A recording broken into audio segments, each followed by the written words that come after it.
నమస్తే, welcome to city news. నేను సునీత. ప్రపంచవ్యాప్తంగా ఆర్యవైశ్యులు ఎక్కడ ఉన్నా ప్రాంతాలకు అతీతంగా అందరూ ఐకమత్యంగా ముందుకు సాగాలని రాజ్యసభ మాజీ సభ్యులు టీజీ వెంకటేష్ అన్నారు. నగరంలోని ఆయన నివాసంలో తెలంగాణ, ఆంధ్రప్రదేశ్ ఆర్యవైశ్య మహాసభ అధ్యక్షులు అమరవాది లక్ష్మీనారాయణ, ఇల్లూరు లక్ష్మయ్యలు రాజ్యసభ మాజీ సభ్యులు టీజీ వెంకటేష్ను గౌరవపూర్వకంగా కలిశారు. తెలంగాణ రాష్ట్ర ఆర్యవైశ్య మహాసభ నూతన అధ్యక్షునిగా ఎన్నికైన అమరవాది లక్ష్మీనారాయణతో పాటు కార్యవర్గ సభ్యులు నగరంలోని సంకల్ బాగ్లో ఉన్న తన స్వగృహంలో రాజ్యసభ మాజీ సభ్యులు టీజీ వెంకటేష్ను మర్యాదపూర్వకంగా కలిశారు. ఈ సందర్భంగా తెలంగాణ, ఆంధ్రప్రదేశ్ రాష్ట్రాల ఆర్యవైశ్య మహాసభ నూతన అధ్యక్షులుగా ఎన్నికైన అమరవాది లక్ష్మీనారాయణ, ఇల్లూరి లక్ష్మయ్యలను టీజీ వెంకటేష్ ప్రత్యేకంగా అభినందించారు. ఈ సందర్భంగా తెలంగాణ ఆర్యవైశ్య మహాసభ అధ్యక్షుడిగా ఎన్నికైన అమరవాది లక్ష్మీనారాయణతో పాటు ఆర్యవైశ్య సంఘం ప్రముఖులు రాజ్యసభ మాజీ సభ్యులు టీజీ వెంకటేష్ను ఘనంగా సన్మానించారు. అనంతరం ఆంధ్రప్రదేశ్, తెలంగాణ ఆర్యవైశ్య మహాసభ అధ్యక్షులు ఇల్లూరి లక్ష్మయ్య, అమరవాది లక్ష్మయ్యలు పలు అంశాలపై రాజ్యసభ మాజీ సభ్యులు టీజీ వెంకటేష్తో చర్చించారు. ఈ సందర్భంగా రాజ్యసభ మాజీ సభ్యులు టీజీ వెంకటేష్ మాట్లాడుతూ ఆంధ్ర, తెలంగాణ ప్రాంతాలు భౌగోళికంగా వేరైనప్పటికీ ఆర్యవైశ్యులంతా ఒక్కటేనని అన్నారు. ప్రపంచంలో ఆర్యవైశ్యులు ఏ ప్రాంతంలో ఉన్నా అందరూ ఐకమత్యంగా కలిసి మెలిసి ఉండాలని సూచించారు. తాను ఎంపీగా ఉన్నప్పుడు దేశవ్యాప్తంగా ఉన్నటువంటి 45 మంది ఆర్యవైశ్య ఎంపీలను ఏకతాటిపైకి తెచ్చి ఆర్యవైశ్యుల సమస్యల పరిష్కారానికి కృషి చేసినట్లు తెలిపారు. ప్రాంతాలకు అతీతంగా అందరూ కలిసిమెలిసి ఉన్నప్పుడే సమస్యల పరిష్కారానికి సులువైన మార్గాలు లభిస్తాయని అన్నారు. ఆర్యవైశ్యులకు ఎటువంటి సమస్యలు వచ్చినా తాను ముందుండి సహాయ సహకారాలు అందిస్తానని తెలిపారు. తెలంగాణ ఆర్యవైశ్య మహాసభ నూతనంగా తలపెట్టిన భవన సముదాయాలకు తన వంతుగా సహకారం అందిస్తానని రాజ్యసభ మాజీ సభ్యులు టీజీ వెంకటేష్ అన్నారు. కార్యక్రమంలో ఆర్యవైశ్య మహాసభ నాయకులు ఇరుకుల రామకృష్ణ, శంషాబాద్ గణేష్, శ్రీనివాస్, మల్లికార్జున తదితరులు పాల్గొన్నారు. అన్ని జిల్లాల వాళ్ళు కూడా ఇమీడియట్గా ప్రమాణ స్వీకారం పెట్టాలనే ఆలోచనతో ప్రతి ఒక్క జిల్లాలో కూడా అడుగుతా ఉన్నారు. అది 20 నుంచి 25 తారీఖు మధ్యలో ప్రమాణ స్వీకారం పెట్టాలని అనుకుంటున్నాం. మరి 13వ తారీఖున ఈసీ మీటింగ్ పెట్టి ఆ రోజున డేట్ డిసైడ్ చేసి మరి దానికి కూడా పెద్దలు టీజీ వెంకటేష్ గారిని ఆహ్వానించడం జరుగుతూ ఉంది. వారు కూడా వస్తానికి సుముఖత వ్యక్తం చేశారు. ఈరోజు వాసవి హాస్పిటల్ ఉంది, ముషీరాబాద్ హాస్పిటల్ ఉంది. మరి మహాసభలో నేను ఉమ్మడి రాష్ట్రంలో అధ్యక్షుడు ఉన్నప్పుడు కూడా మీద హాల్ రినోవేషన్ చేసింది. మరి దానికి 5 lakhs రూపీస్ ఆ రోజులో ఇచ్చింది కూడా సారే. మరి ఇమీడియట్గా ఆ రోజున మనము నేను దిగిపోయే ముందు 20 తారీఖు మనం 100 సంవత్సరాల ఫంక్షన్ పెడితే కూడా దానికి కూడా 5 లక్షల రూపాయలు ఇచ్చింది ఫస్ట్. అప్పుడు సారే 20 సంవత్సరాల కింద దానికి. ఎందుకంటే మనం ఆ రోజుల్లో మన దగ్గర తెలంగాణలో డబ్బులు ఇచ్చేవాళ్ళు చాలా తక్కువ మంది ఉండే. మరి ఇప్పుడు కూడా ఇప్పుడే చాలామంది కొంచెం డెవలప్ అయ్యి రియల్ ఎస్టేట్లో కానీ దానికి డబ్బులు ఇవ్వడానికి ముందుకు వస్తూ ఉన్నారు. మరి ఎప్పటికి కూడా ఉప్పల్ బగాయత్లో కూడా మరి సార్ది కూడా కంపల్సరీ అక్కడ పేరు ఉండాలనే ఉద్దేశం సార్ని కూడా రిక్వెస్ట్ చేశాను. తప్పకుండా ఆ రోజు వచ్చినప్పుడు ప్రకటిస్తారని ఆశిస్తున్నాను. మరి కంపల్సరీ గుర్తు మీదకి వచ్చిన రోజు అందరి సమక్షంలో మనం, ఎందుకంటే మనం ఆంధ్రప్రదేశ్ వేరు కాదు, తెలంగాణ వేరు కాదు. ఎప్పుడు కూడా ఆంధ్రప్రదేశ్ ఆర్యవైశ్య మహాసభకి మరి సందర్భంగా ఇల్లూరు లక్ష్మయ్య గారిని కూడా ఇన్విటేషన్లో వారి పేరు పెట్టి మన ప్రమాణ స్వీకారాన్ని కూడా పిలవడం జరుగుతుందని చెప్పేసి మీ అందరికి మనవి చేస్తూ, లక్ష్మయ్య గారు మహాసభకు ఎన్నికైన తర్వాత మా ప్రాంతానికి రావటం, ఇక్కడ ఉభయలు కలిసి డెవలప్మెంట్ యాక్టివిటీస్ ఎలా చేయాలనే నిర్దేశన పెట్టుకొని ముందుకు పోతామని చెప్పటం, అందులో భాగంగా 3 ఇష్యూస్ చర్చించడం జరిగింది. ఒకటేమో ప్రమాణ స్వీకారానికి హాజరు కావాలని తప్పకుండా లక్ష్మయ్య గారిని నన్ను ఇన్వైట్ చేశారు. తప్పకుండా ప్రమాణ స్వీకారానికి వెళ్తాం. నెంబర్ 2, భవన నిర్మాణాలు. 2 భవన నిర్మాణాలు ఉన్నాయి. ఒకటేమో మన మహాసభ బిల్డింగు, అది కూడా కట్టాల్సి ఉంది. అది వచ్చి జాయింట్ కన్స్ట్రక్షన్లో ఉంటుంది. మహాసభ బిల్డింగ్ వచ్చి తెలంగాణ, ఆంధ్రాకు, ముఖ్యంగా ఆంధ్రాకి ఎక్కువ ఉపయోగపడుతుంది. ఎందుకంటే తెలంగాణ వాళ్ళు పొద్దున వస్తే సాయంత్రం వెళ్ళిపోయేదానికి ఉంటుంది. రూములు అనేది చాలా ముఖ్యం ఆంధ్ర వాళ్ళకు. అక్కడి నుంచి వచ్చిన వాళ్ళకు విడది గృహంగా బాగుంటుంది. మరి అలాగే మనం ఏమున్నా కలిసి చేసుకుంటాం. ఆంధ్ర, తెలంగాణ అనేది అప్పుడు భౌగోళికంగా ముందు నుంచి ఉన్న మార్గంలో ఎన్నుకొని వెళ్ళిపోవటం జరిగింది. అదే కాకుండా సంస్థ పూర్తిగా ఫ్యూచర్లో ఉండే విధానంలో పోవాలి. అలా చేయండి అని వారిని లక్ష్మయ్య గారిని కోరినాను. ఇక్కడ 2 లక్ష్మణుల్ని కోరాను. సో ఇద్దరు మీతో మాట్లాడి ముందుకు పోతారు. సో దాంట్లో కూడా మా జాయింట్ కాబట్టి జాయింట్గా మేము కూడా మా అమౌంట్ ఎంత ఉందో అంత వేసి మహాసభ ఇమీడియట్గా మీరు మొదలు పెట్టండి, డ్రాయింగ్ అయిపోయండి, డబుల్ షేరింగ్ మొదలు పెడతాము, దాంట్లో ఏమాత్రము వెనుకాడే పని లేదు, ముందుగా వెళ్ళిపోతామని తెలియజేస్తాను. మరి అలాగే ఇంకో పెద్ద బృహత్ కార్యక్రమం హైదరాబాద్లో ఊరు బయట ఏర్పాటు ఉప్పల్ ప్రాంతంలో పెద్ద 4 ఎకరాలు 5 ఎకరాల స్థలంలో ఏర్పాటు చేస్తున్నారు. అది కూడా ఇట్లా భవన నిర్మాణాన్ని అనుకొని చేస్తున్నారు. సో ఆంధ్ర వాళ్ళు తెలంగాణలో ఉన్నారు, తెలంగాణ వాళ్ళు ఆంధ్రాలో ఉన్నారు, అందరూ కలిసి ఇది పూర్తి చేయండి. వారు భూమి పూజకు రావాలన్నారు, తప్పకుండా వస్తాము. మంచి కార్యక్రమాలు ఏ చేసినా, ఎప్పుడు ఇచ్చినా, ఏ పిలిపించినా తప్పకుండా మీతో చేతులు కలిపి ముందుకు పోతామని తెలియజేస్తున్నాను. చిన్నపిల్లలు చదువు పట్ల ఆసక్తి పెంచుకునేలా అవసరమైన అన్ని వసతులతో ప్లే స్కూల్ను ఏర్పాటు చేయడం అభినందనీయమని రాజ్యసభ మాజీ సభ్యులు టీజీ వెంకటేష్ అన్నారు. నగరంలోని షెరీన్ నగర్లో ఏర్పాటు చేసిన ఈశ్వర్ ప్లే స్కూల్ను ఆయన ప్రారంభించారు. నగరంలోని షరీన్ నగర్లో నూతనంగా ఏర్పాటు చేసిన ఈశ్వర్ ప్లే స్కూల్ను రాజ్యసభ మాజీ సభ్యులు టీజీ వెంకటేష్ ప్రారంభించారు. ఈ సందర్భంగా ఈశ్వర్ ప్లే స్కూల్లో ఏర్పాటు చేసిన సౌకర్యాలను ఆయన ప్రత్యేకంగా పరిశీలించారు. తమ పాఠశాలలో చిన్నారి విద్యార్థులకు విద్యా బోధన ఎలా చేస్తాం అన్న విషయాన్ని నిర్వాహకులు రాజ్యసభ మాజీ సభ్యులు టీజీ వెంకటేష్కు వివరించారు.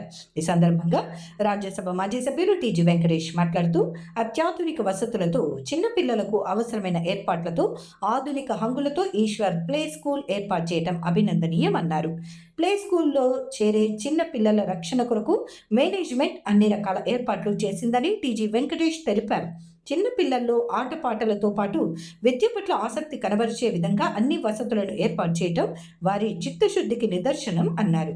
లాభాపేక్ష లేకుండా చిన్న పిల్లలను ఉత్తమ విద్యార్థులుగా తీర్చిదిద్దేందుకు ప్రయత్నం ప్రారంభించిన ఈశ్వర్ ప్లే స్కూల్ అనతి కాలంలోనే వృద్ధిలోకి రావాలని కోరుకుంటున్నట్లు తెలిపారు. నేటి బాలలే రేపటి భావి భారత పౌరులని, అటువంటి పౌరులను చిన్నప్పటి నుంచే సన్మార్గంలో పయనించే విధంగా ప్లే స్కూల్ యాజమాన్యం కృషి చేయాలని ఆయన కోరారు. కార్యక్రమంలో ఈశ్వర్ ప్లే స్కూల్ యాజమాన్యం ఈశ్వర్ బాబు, వెంకటేష్, తేజ, త్రినాథ్, లీలావతి, ప్రియా, ఆర్యవైశ్య నాయకుడు రాజగోపాల్, అడ్వకేట్ లక్ష్మీనారాయణ తదితరులు పాల్గొన్నారు. Eshwara play school, children play home ఈరోజు ఇనాగ్రేట్ చేయడం జరుగుతున్నది. ఈశ్వర్ గారు మాకు చాలా సుపరిచితులు, వాళ్ళ ఫ్యామిలీ మెంబర్స్ అందరూ ఎన్నో డికేట్స్గా అసోసియేషను, మరి వారి ఫంక్షన్స్ చాలా కార్యక్రమాల్లో పాల్గొనడం జరిగింది. ఆ పేరులో పెన్నిది ఉన్నట్లు ఈశ్వర్ అనేది అధిపతి, ప్రపంచ భూగోళ అధిపతి. అటువంటి పేరుతో ఈరోజు ప్లే హోమ్ మొదలవుతున్నది.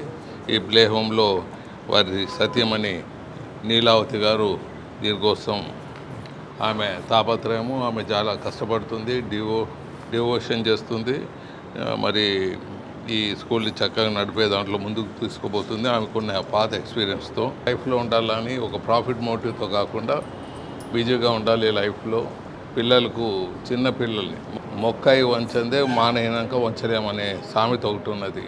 సో ఆ సామెత ప్రకారం వీళ్ళు చిన్నప్పుడే పిల్లల్ని చాలా చక్కగా పెంచి చాలా ప్లే హోమ్లో మంచిగా వాళ్ళు తీర్చిదిద్ది ఫ్యూచర్ జనరేషను, ఫ్యూచరు భారత పౌరులుగా తీర్చిదిద్దే దిశలో ముందుకు వెళ్తుంది స్కూల్ అని ఆశిస్తూ సెలవు తీసుకుంటారు. రాష్ట్ర మంత్రి టీజీ భరత్ గుప్తా కర్నూలు అసెంబ్లీ నియోజకవర్గంలోని తెలుగుదేశం పార్టీ నాయకులు, కార్యకర్తల ఆరోగ్యం పట్ల ప్రత్యేక శ్రద్ధ కనపరుస్తున్నారని ఆ పార్టీ నాయకులు, కార్యకర్తలు అన్నారు. నగరంలోని గౌరీ గోపాల్ హాస్పిటల్లో రాష్ట్ర మంత్రి టీజీ భరత్ ఆధ్వర్యంలో కర్నూలు అసెంబ్లీ టీడీపీ నాయకులు, కార్యకర్తలకు మెగా ఉచిత వైద్య శిబిరాన్ని నిర్వహించారు. నగరంలోని గౌరీ గోపాల్ హాస్పిటల్లో కర్నూలు అసెంబ్లీ నియోజకవర్గానికి చెందిన తెలుగుదేశం పార్టీ నాయకులు, కార్యకర్తలు, రాష్ట్ర పరిశ్రమలు, వాణిజ్యం, ఆహార శుద్ధి శాఖ మంత్రి టీజీ భరత్ గుప్తా ఆదేశాల మేరకు ఉచిత మెగా వైద్య శిబిరాన్ని నిర్వహించారు. ఈ ఉచిత వైద్య శిబిరంలో దాదాపు 10,000 రూపాయల విలువ గల వైద్య పరీక్షలను ఉచితంగా నిర్వహించారు. ఇందులో భాగంగా ఉచిత వైద్య శిబిరంకు వచ్చిన కర్నూలు అసెంబ్లీ తెలుగుదేశం పార్టీ నాయకులు, కార్యకర్తలకు ఆర్బీఎస్తో పాటు గుండె సమస్యలను నిర్ధారించేందుకు వీలుగా ఈసీజీ, 2D ఎకో, టీఎంటీ పరీక్షలను నిర్వహించారు. అలాగే కాలేయ సమస్యలను నిర్ధారించేందుకు వీలుగా ఫైబ్రో స్కాన్ నిర్వహించారు. దీనితో పాటు కంటి వైద్య పరీక్షలు, దంత వైద్య పరీక్షలు ఉచితంగా నిర్వహించారు. ఈ ఉచిత మెగా వైద్య శిబిరానికి కర్నూలు అసెంబ్లీ నియోజకవర్గానికి చెందిన తెలుగుదేశం పార్టీ నాయకులు కార్యకర్తల నుండి విశేష స్పందన లభించింది. గౌరీగోపాల్ హాస్పిటల్కు చెందిన వివిధ విభాగాల వైద్యులు వారందరికీ వైద్య పరీక్షలు నిర్వహించడంతో పాటు అవసరమైన సలహాలు సూచనలు అందజేశారు. ఈ సందర్భంగా కర్నూలు అసెంబ్లీ తెలుగుదేశం పార్టీ నాయకులు కార్యకర్తలు మాట్లాడుతూ రాష్ట్ర మంత్రి టీజీ భరత్ గుప్తా కర్నూలు అసెంబ్లీ నియోజకవర్గానికి చెందిన తెలుగుదేశం పార్టీ నాయకులు కార్యకర్తలు ఆరోగ్యాన్ని దృష్టిలో ఉంచుకుని 10,000 రూపాయల విలువ గల వైద్య పరీక్షలు ఉచితంగా ఏర్పాటు చేయడం అభినందనీయమని తెలిపారు.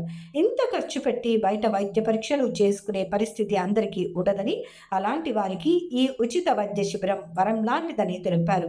ప్రతి ఒక్కరూ ఉచిత వైద్య శిబిరాలను సద్వినియోగం చేసుకుని ఆరోగ్యంగా జీవించాలని ఆకాంక్షించారు.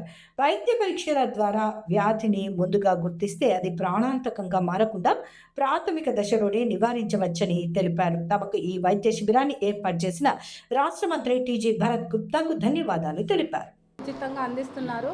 ముఖ్యంగా ఇప్పుడు నేటి కాలంలో చాలామందికి ఫ్యాటీ లివర్ కానీ, గుండె జబ్బులు కానీ, షుగర్ కానీ, గ్యాస్ట్రోకి సంబంధించిన జబ్బులు ఎక్కువగా వస్తున్నాయి.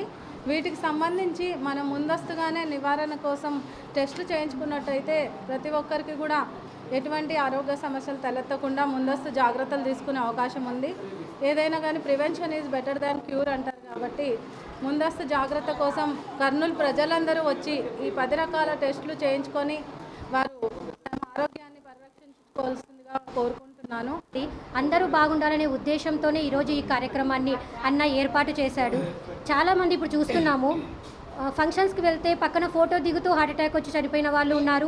డ్యాన్స్ చేస్తూ సంతోషంగా ఉంటూ కూడా వాళ్ళకే తెలియకుండా హార్ట్అటాక్ వచ్చి చనిపోయిన వాళ్ళని మనం చూస్తూ ఉన్నాము. ఇటువంటి నేపథ్యంలో హార్ట్అటాక్ చాలామందికి వస్తున్నాయి కాబట్టి గుండెకు సంబంధించిన విషయాలు ఏమైనా ముందే తెలుసుకుంటే దానికి శస్త్రచికిత్స చేసుకుంటూ నిండు ప్రాణాన్ని కాపాడొచ్చు అనే సదుద్దేశంతో అన్న ఈరోజు ఏర్పాటు చేశాడు. 10,000 రూపాయలు అయ్యే ఖర్చు అంటే ట్రీట్మెంట్ అయ్యే ఖర్చు ఈరోజు ఉచితంగా ఈరోజు టీడీపీ కార్యకర్తలకైతేనేమి మామూలు ఇక్కడికి వచ్చినటువంటి ఈరోజు నిర్వహించడము గౌరీగోపాల్లో జరుగుతుంది. కాబట్టి అట్లయినా ఇంతకుముందు కూడా మన ఎలక్షన్లో కూడా చాలామందికి ఇట్లనే గుండె జబ్బులు అయితేనేమి అన్నీ ఇక్కడ ఉచిత నిర్వహించ జరిగినాయి. करनूल के अवाम के लिए जो ख्याल करके जो रखे हैं एक प्रोग्राम, इसके अंदर जो है अल्हम्दुलिल्लाह ईसीजी और ब्लड शुगर और बीपी और 2D एको और फाइब्रोसिस लिवर का स्कैन जो कर रहे हैं, इससे जो है सारी आवाम को बहुत फ़ायदा हो रहा है. और सारे हजरात से गुजारिश है 5 बजे तक आकर इससे फ़ायदा उठाएं. फ़ायदा उठाने से जो है सारे इंसानों की सेहत अपने हाथ में रहती है और सबको जो है इसका फ़ायदा होता है. దీనివల్ల జబ్బులు ఉంటే ట్రీట్మెంట్ చేసుకోవడానికి అవకాశం ఉంటుంది. కొంతమంది సీనియర్ సిటిజన్లకి వాళ్ళకి తెలియదు. చాలా సంతోషకరమైన వార్త ఇది. ఈరోజు చాలా సంతోషకరమైన వార్త. అందరికీ దయచేసి చేయించుకునే వాళ్ళు అందరికి మెసేజ్ కూడా పెట్టాము మేము. అందరూ వచ్చి సాయంత్రం 5 గంటల వరకు చేయించుకోవాలి అని ప్రార్థిస్తున్నాను. మన పెద్ద సార్ గారు, మన భరత్ సార్ గారు చాలామంది రుణపడి ఉన్నారు. భరత్ గారు కార్యకర్తల శ్రేయస్సు కోసం, కార్యకర్తల ఆరోగ్యం కోసం, కార్యకర్తల భవిష్యత్ కోసము ఈరోజు 10,000 రూపాయలు ఖరీదు చేసే మెడికల్ టెస్టులను ఫ్రీగా చేయించడం జరుగుతుంది. దీనికోసం ఈరోజు కర్నూలు నియోజకవర్గ తెలుగుదేశం పార్టీ కార్యకర్తలు చాలా మంది హర్షం వ్యక్తం చేస్తున్నారు. సద్గురు దత్త కృపాలయం వ్యవస్థాపకులు చంద్రశేఖర్ రెడ్డి గురువు మార్గదర్శనంలో సామాజిక సేవా కార్యక్రమాలను మరింత విస్తృతం చేస్తున్నామని ఆ సంస్థ జిల్లా అధ్యక్షులు మల్లారెడ్డి పేర్కొన్నారు. లక్ష్మీపురం గ్రామ సమీపంలో సద్గురు దత్త కృపాలయం ఆధ్వర్యంలో ఏర్పాటు చేసిన సేవా భవనాన్ని మాతృశ్రీ కృష్ణకుమారి చేతుల మీదుగా ప్రారంభించారు. కల్లూరు మండలం పరిధిలోని లక్ష్మీపురం గ్రామం సమీపంలో శ్రీ సద్గురు దత్త కృపాలయం ఆధ్వర్యంలో ఏర్పాటు చేసిన సేవా భవనంను సద్గురు దత్త కృపాలయం వ్యవస్థాపకులు చంద్రశేఖర్ రెడ్డి గురూజీ సతీమణి మాతృశ్రీ కృష్ణకుమారి చేతుల మీదుగా ప్రారంభించారు. ఈ సందర్భంగా సేవా భవనంలో ప్రత్యేక పూజా కార్యక్రమాలు నిర్వహించారు. అనంతరం గోమాత పూజ నిర్వహించారు. ఈ సందర్భంగా జరిగిన కార్యక్రమంలో సద్గురు దత్త కృపాలయం అధ్యక్షులు మల్లారెడ్డి మాట్లాడుతూ లక్ష్మీపురం గ్రామం వద్ద ఏర్పాటు చేసిన సేవా భవనంను సద్గురు దత్త కృపాలయం వ్యవస్థాపకులు చంద్రశేఖర్ రెడ్డి గురువు సతీమణి మాతృశ్రీ కృష్ణకుమారి ప్రారంభించారని తెలియజేశారు. అలాగే ఈ నెల 12వ తేదీ ఇక్కడే లలితమ్మ వారి ప్రాణ ప్రతిష్ఠ ఉంటుందని తెలిపారు. దీనితో పాటు సేవా భవనం సమీపంలోని సద్గురు దత్త కృపాలయం ఆధ్వర్యంలో వృద్ధాశ్రమాన్ని ఏర్పాటు చేస్తున్నామని తెలిపారు. తమ సంస్థ వ్యవస్థాపకులు చంద్రశేఖర్ రెడ్డి గురువు గారు మార్గదర్శనంలో ప్రజల్లో ఆధ్యాత్మిక విలువలు పెంపొందించడంతో పాటు సామాజిక సేవా కార్యక్రమాలను నిర్వహిస్తోందని వెల్లడించారు. పూజ్యులు గురుదేవులు శ్రీ చంద్రశేఖర్ రెడ్డి గారి ఆధ్వర్యంలో లక్ష్మీపురం నందు సేవాభవనం ఓపెనింగ్ సందర్భంగా ఈరోజు ఓపెనింగ్ జరిగినది. మాతృశ్రీ కృష్ణకుమార్ చేతుల మీదుగా ఓపెనింగ్ జరిగినది. రేపు ఆదివారం అనగా 12వ తారీఖు ఆదివారం 8:30 లక్ష్మీపురం రిడ్జ్ స్కూల్ దాటిన తర్వాత జగన్నాథ గట్టు దగ్గర మనకు లలితమ్మవారి ప్రాణప్రతిష్ఠ కార్యక్రమం జరుగుతున్నది. భక్తాదులందరూ వచ్చి పాల్గొనవలసిందిగా సద్గురు దత్త కృపాలయం తరపున మిమ్మల్ని ఆహ్వానించడం జరుగుతుంది. మళ్ళీ నెక్స్ట్ మాది ఓల్డ్ ఏజ్ హోమ్ ఓపెనింగ్ కూడా ఉంది. త్వరలో మీకు తెలియజేస్తాము. మా సేవలన్నీ కూడా మీరు వినియోగించవలసిందిగా కర్నూలు ప్రజలందరినీ కోరడం జరిగింది. ఇక్కడ ప్రస్తుతం ఈరోజు మనకు సేవాభవనం ఓపెనింగ్ అవుతుంది. సేవాభవనంలో కొన్ని 10 కుటుంబాలు ఇక్కడ నివసించి మనకు త్వరలోనే ఓల్డ్ ఏజ్ హోమ్లో 100 మంది capacity old age home start చేయడం జరుగుతుంది. అక్కడ వచ్చిన వాళ్ళకి అందరికీ సేవ చేసుకోవడానికే ఈ సేవాభవనము వినియోగించడం జరుగుతుంది. సద్గురు దత్త కృపాలయం తరఫున ఓల్డ్ ఏజ్ హోమ్ ఎప్పుడు ఓపెనింగ్ అనేది మా గురుగారిని కనుక్కొని మేము ప్రకటిస్తాము. ప్రస్తుతం ఆదివారం మనకు లలితామాత ప్రాణప్రతిష్ఠ జరుగుతుంది. జిల్లాలోని ఆదోని ప్రాంతానికి చెందిన 10 నెలల వయసులో బాలుడికి అరుదైన ఎముక మజ్జ వైఫల్యం సమస్యకు ఆధునిక వైద్య చికిత్స అందించి కొత్త జీవితాన్ని ప్రసాదించామని Yashoda hospital senior hemato oncologist doctor Ashok Kumar Pillai తెలియజేశారు. ఈ మేరకు నగరంలో జరిగిన విలేకరుల సమావేశంలో ఇందుకు సంబంధించిన వివరాలను వారు వెల్లడించారు. నగరంలో జరిగిన విలేకరుల సమావేశంలో హైదరాబాద్ సోమాజిగూడలోని యశోద హాస్పిటల్స్ కు చెందిన senior haemato oncologist doctor Ashok Kumar Pillai మాట్లాడుతూ కర్నూలు జిల్లా ఆదోనికి చెందిన ముల్ల కాజా రేష్మా దంపతుల సంతానమైన 10 నెలల వయసున్న మగబిడ్డకు అరుదైన ఎముక మజ్జ వైఫల్యం సమస్యకు సంబంధించి హ్యాప్లాయిడెంటికల్ స్టెమ్ సెల్ మార్పిడి చేసి నూతన జీవితాన్ని ప్రసాదించినట్లు తెలిపారు. ఈ చిన్నారిని గత నెల తమ వైద్యశాలకు తల్లిదండ్రులు తక్కువ ప్లేట్లెట్స్ కౌంట్ సమస్యతో తీసుకువచ్చారని తెలిపారు. తాము ఆ చిన్నారికి సమగ్ర క్లినికల్ మరియు ప్రయోగశాల అంచనాల తర్వాత ఆ బాబుకి పుట్టుకతో వచ్చే ఆమెగా కార్యోసైటిక్ థ్రోంబోసైటోపెనియా అనే జబ్బు ఉన్నట్లు నిర్ధారణ చేశామని తెలియజేశారు. ఈ బాబుకి తండ్రి కాజా మూల కణాలను ఉపయోగించే స్టెమ్ సెల్ ట్రాన్స్ప్లాంటేషన్ విజయవంతంగా జనవరి 8వ తేదీ నిర్వహించామని తెలిపారు. ఈ చికిత్స అనంతరం పిల్లవాడికి తగిన క్రిటికల్ కేర్ సపోర్ట్ మరియు నిపుణులైన వైద్య బృందంతో 24 గంటల పాటు చికిత్స అందించగా బాబు స్థిరంగా కోలుకున్నాడని తెలిపారు. ఈ బాబుకు క్రమంగా ప్లేట్లెట్స్ కౌంట్ మెరుగుపడటంతో వెంటిలేటర్ సపోర్ట్ తొలగించామని తెలియజేశారు. ప్రస్తుతం బాబు ఆరోగ్యంగా ఉన్నాడని వెల్లడించారు. ఈ చికిత్సకు 18 లక్షలు ఖర్చయిందని, ఇందులో 8 లక్షల రూపాయలను ఏపీ ప్రభుత్వం సహాయం అందించగా మిగతా 10 లక్షల రూపాయలను బాబు తల్లిదండ్రులు భరించారని తెలిపారు. సందర్భంగా నేను ఈ మధ్యలో మన కర్నూలు ఆదోని నుంచి మనకు ఒక కేసు వచ్చిందండి. ఒక 10 months old baby plated counts almost like 5,000 6,000తో ఇక్కడ కర్నూలులో చాలా టెస్టులు చేసి కన్ఫర్మ్ చేశారు. దానికి వేరే రకాల ట్రీట్మెంట్ పెట్టారు కానీ దేంతో కానీ ఇంప్రూవ్మెంట్ కాలేదన్నమాట. అప్పుడు ఇంకా వాళ్ళు హైదరాబాద్కి వెళ్ళాలి అనేసి హైదరాబాద్కి పంపించారు. వాళ్ళు మనల్ని కలిశారనమాట. వేరే ఇంతకుముందు పాత మన పేషెంట్ ద్వారా ఈ పేషెంట్ మనకు వచ్చారు. చూస్తే మనకు ఎందుకు ప్లేటెట్స్ తగ్గుతున్నాయి అనేసి మనం బోన్ మ్యారో టెస్ట్ చేయగా బోన్ మ్యారో అనేది బోన్ మ్యారోలో మనకు ప్లేట్లెట్స్ ఉత్పత్తి చేసే తల్లి కణాలు అనేది చాలా అసలు లేవు. అది పుట్టుకతో వచ్చిన ప్రాబ్లం అనమాట. దానికోసం మనం దాన్ని మళ్ళీ జెనెటిక్ టెస్ట్ పంపించాం. జెనెటిక్ టెస్ట్లో కూడా కన్ఫర్మ్ అయింది. MPL జీన్ మ్యుటేషన్ అనేసి ఒక జీన్ మ్యుటేషన్ వల్ల ఈ ప్లేట్లెట్స్ అనేది చాలా తగ్గిపోయినాయి. సో దానికి మనకు మామూలుగా ప్లేట్లెట్స్కి ఇచ్చే ట్రీట్మెంట్ ఏది పనిచేయవు అనమాట. ఎందుకంటే తల్లి కణాలే లేవు కాబట్టి దానికి ట్రాన్స్ప్లాంట్ అనేది ఒకటి ఆప్షన్. సో ట్రాన్స్ప్లాంట్ అనేది మనం పేరెంట్స్ చెప్పాము, ఎక్స్ప్లెయిన్ చేసాము. ట్రాన్స్ప్లాంట్ అంటే మళ్ళీ వచ్చే ఇష్యూ ఏంటంటే ఫుల్ మ్యాచా హాఫ్ మ్యాచా. ఇప్పుడు వాళ్ళ ఇంకా ఉన్నది ఒక బేబీనే ఆ పేరెంట్స్కి. సో మనకు వేరే వాళ్ళు ఎవరు లేరు except parents. So mother and ఫాదర్ది ప్లస్ ఆ బేబీది ఇద్దరిది మ్యాచ్ చేసి చూడగా అందరూ హాఫ్ మ్యాచే అయ్యారు. సో ఇంకా తప్పదనే పరిస్థితిలో మనం హాఫ్ మ్యాచ్ ట్రాన్స్ప్లాంట్ చేసాము. ఇప్పుడు ఒక 1 month ఇంటెన్సివ్ ట్రీట్మెంట్ ఇచ్చిన తర్వాత ఇప్పుడు తన ప్లేట్లెట్ కౌంట్ 5,000 నుంచి ఆల్మోస్ట్ నా 3 lakhsకి వచ్చింది. అంటే నార్మల్ అయిపోయింది అనమాట. అండ్ సైడ్ ఎఫెక్ట్స్ లేకుండా తన వాటికి ఇంకొక 6 months కానీ ఈ మందులే వాడుకుంటూ పోతే తను ఆ మందులు కూడా ఆపేస్తాం. తర్వాత నార్మల్ తన రొటీన్ లైఫ్ తను లీడ్ చేయగలుగుతాడు అనమాట. ఇవి ఇవాల్టి సిటీ న్యూస్ అప్డేట్స్. రేపు ఇదే సమయానికి ఇక్కడ ఇలాగే కలుద్దాం. అంటే కీప్ వాచింగ్ సిటీ న్యూస్.